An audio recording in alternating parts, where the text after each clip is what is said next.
Welcome to We Married the Family podcast series, where I explore the realities of life with in-laws. I'm Dr. Nadia, a counselling psychologist and founder of We Married the Family, an international support group and coaching program for daughters-in-law. Today's episode comes with a warning because I am talking about abuse. Whilst listening to the episode today, if you've been affected by anything, I encourage you to seek professional support. And also whilst listening, take pauses and check in with your body every so often, because there will be a lot to take in, and if it is close to home, please look after yourself. Give yourself time to process it. You can also come back to the episode at a later time if you need to. I was initially going to talk about the day-to-day mishaps and misunderstandings that can lead to feelings of being controlled by your in-laws, even when that's not what they're doing. But the reality is that a lot of women have in-laws who do try and control them. And it's important to talk about it because we need healthier homes and happier marriages. If we don't talk about these things, then nothing changes. Abuse happens in all communities, but in some there is more tolerance towards it because it's sadly part of the norm. It's just seen as culture or cultural practices. And there's a lack of education and accountability around it because of this. For us to move forward as a culture, we need to look at the darker areas of it, the things that really need to be cleaned out from under the carpets of our homes. What I'll be talking about in today's episode is a form of abuse called coercive control.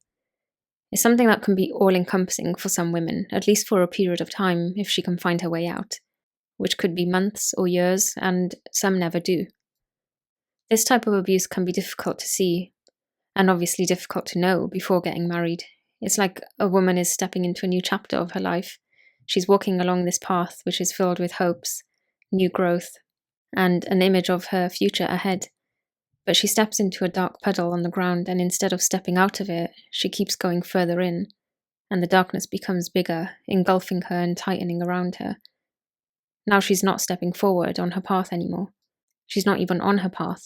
She's sinking into a black hole. It's this insidious type of control that can severely impact her well-being and mental health, causing her to lose her identity, her power, and becoming emotionally, psychologically, and sometimes physically unwell. I was always surprised at how when someone close to me got married, they'd just disappear, even if they were in the same city. Even I thought this is just what happens. She's gone to start her new chapter, and that naturally means more distant relations because now the new family becomes central. But over time, I realized that this initial period is the most vulnerable and exposing part for a new wife and a new daughter-in-law. It's especially important for her parents to still have contact with her, and for her to stay connected with friends, especially if she's also moved cities or countries, because some in-laws really are abusive. And if you don't have a safety net, you don't have people visiting you or vice versa, you're at greater risk of sinking into the black hole on your path. As always, these relational issues are systemic. They're not just about the individual, but also the people around them. We need to learn more about abuse because it can be prevented. And instead of someone living their whole life under another person or other people's control, she or he could be freed. Now, I'm not saying that when women get married and disappear into their new family, that this is what's happening for them, but that it's in these initial stages where the risk is heightened. And there are things we need to be aware of so we can identify what is happening if we don't hear from somebody, or if they have changed as a person, if they've gone distant, if they've withdrawn, if you're not allowed to see them. These things could be pointing to something a lot more sinister happening in the new home that she's gone into. So let's take a look at what coercive control is. Coercive control is a form of psychological abuse where one person or a group of people uses manipulation, intimidation, and restrictions to dominate another person. It's often discussed in the context of intimate relations, but coercive control can also come from family members, including in-laws. The UK government defines coercive behaviour as an act or a pattern of acts of assault, threats, humiliation, and intimidation or other abuse that is used to harm, punish, or frighten their victim. And they define controlling behaviour as a range of acts designed to make a person subordinate and or dependent by isolating them from sources of support, exploiting their resources and capacities for personal gain, depriving them of the means needed for independence, resistance, and escape, and regulating their everyday behaviour. In the UK, coercive control is recognised as a criminal offence under the Serious Crime Act 2015, But the behaviors might not happen all at once. Sometimes several things occur in succession. Other times, things unfold over a longer period of time. And it can be hard to see it even when it's happening right in front of you, because there are other factors that you might look at instead of seeing it as abuse. You might think it's part of the adjustment phase and the family just do things differently. You might confuse cultural expectations with coercive control, like respect for elders, blurring the lines between the norms of the culture and coercive behaviors.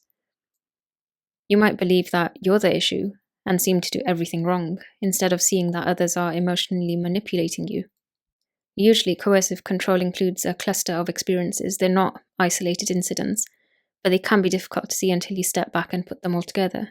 So let's take a look at a few examples. And these are not specific to a particular culture. This type of abuse happens across all cultures, but it might show up in slightly different ways. One of the key indicators of coercive control is isolation from family and friends. Imagine a daughter-in-law moves into her husband's family home and her in-laws discourage her from maintaining close contact with her own family, saying things like, "You have a new family now. You don't need to go see your parents anymore." Or saying, "We don't like you going back so often. You need to give us more time." They might restrict her from visiting her parents or even calling them, criticizing her when she phones them, keeping tabs on how many visits she's made in the month and using it against her. Some of this might not be explicitly said, but shown through controlling behavior, passive-aggressive behavior, and silent treatment, which are all forms of dominance and exerting power and control. Another indication is controlling her behavior and her decision-making. A daughter-in-law might face restrictions on what she wears, how she cooks, where she goes. For example, an in-law might say, "A proper daughter-in-law doesn't leave the house without permission," or insist that she seeks approval for every decision, no matter how personal. Another indicator of coercive control is economic abuse.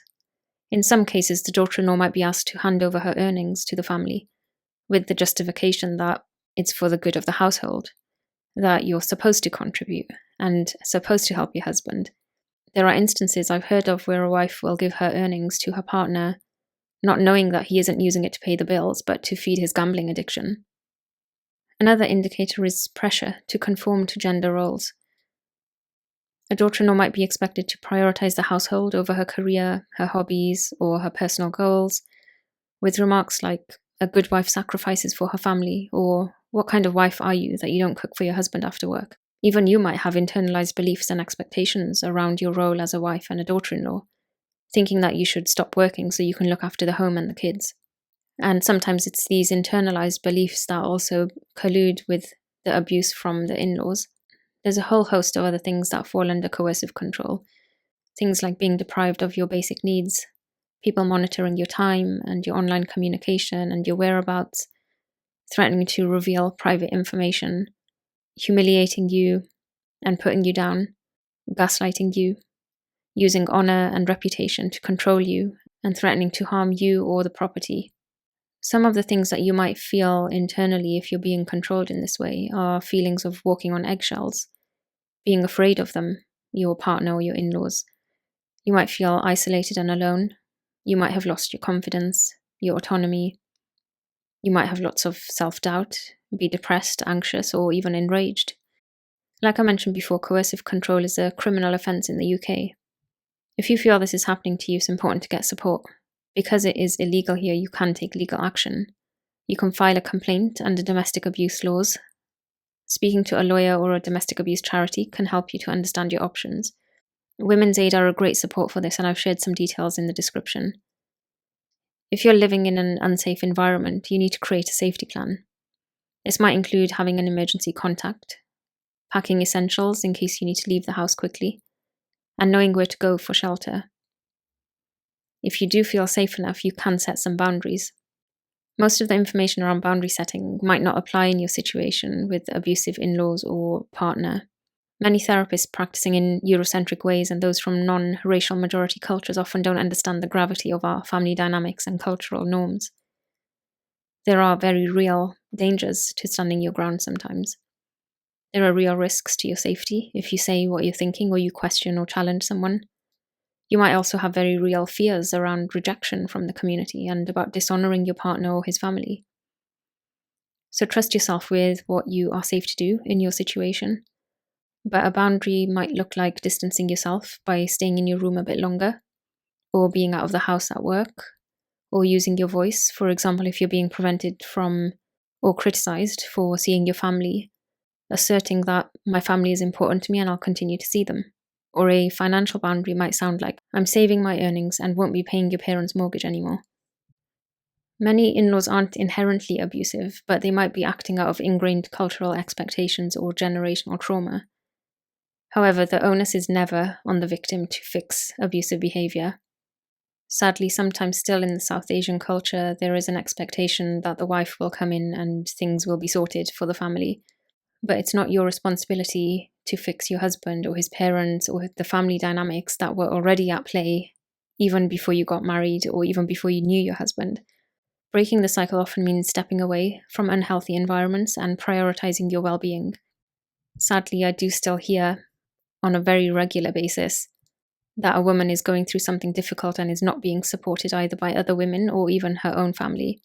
There is still a very strong narrative that the woman needs to make things work, that she needs to keep adjusting and compromising, that her needs and her feelings don't matter. But I hope through sharing some of the things in the episode today, it's given you a different perspective or insight, and that you can do something differently with the information that you now have. In the description, you'll find a link to a couple of UK-based organisations for men and women, and a domestic abuse hotline for yourself or if you're concerned about a friend or a family member. Remember, there is support out there, whether that's legal action that you take, contacting a supportive organisation, reaching out to a friend, or working with a therapist. You do have options. If you've benefited from today's episode, do like, comment, share, and subscribe.